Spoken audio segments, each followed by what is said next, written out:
وزیر اعظم عمران خان کی ذخیرہ اندوزوں اور مہنگائی کرنے والوں کے خلاف سخت کریک ڈاؤن کی ہدایت. کہا چینی اسکینڈل میں احتساب کا عمل بلا تفریق آگے بڑھایا جائے گا.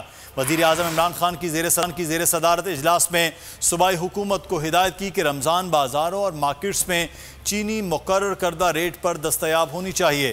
اشیاء خورنوش کی کمی نہیں ہونی چاہیے. اجلاس کے بعد میڈیا بریفنگ میں علیم خان نے کہا کہ رمضان میں اشیاء ضروریہ کی قیمتوں میں 25% کمی یقینی بنا رہے ہیں. پنجاب میں چینی 85 روپے فی کلو فروخت کی جا رہی ہے. سندھ حکومت سے درخواست ہے کہ عوام کی رمضان میں خصوصی پیکج دے.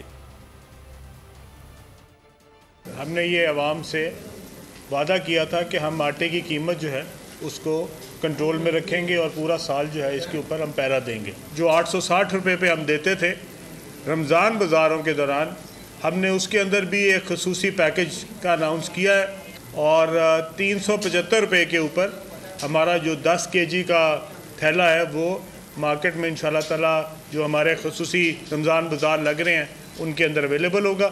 اس کے ساتھ ساتھ ہماری تمام جو قیمتیں ہیں وہ تمام چیزوں کی، خواہ وہ پھل ہوں، خواہ وہ سبزیاں ہوں، خواہ وہ چکن ہو، خواہ وہ انڈے ہوں، یہ ساری چیزوں میں ہم کوشش کریں گے کہ منیمم 25% جو ہے ان میں کمی کی جائے.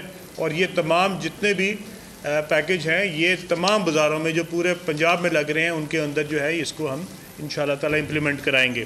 شوگر کے لیے بھی ہم نے اس کی پرائس جو ہے وہ 80 روپے سے، جو کہ اس وقت مارکیٹ میں 85 روپے کا ہے، 80 روپے ایکس مل ہے، اور ریٹیل میں ہم تقریباً 20 سے 25 روپے جو ہے، جو کہ 125 تک جس کا اندیشہ تھا کہ پہنچ جائے گی، ہم نے اس کو کم کر کے تو 100 روپے سے آج ہم انشاءاللہ اس کو 85 روپے پہ لے آئے ہیں.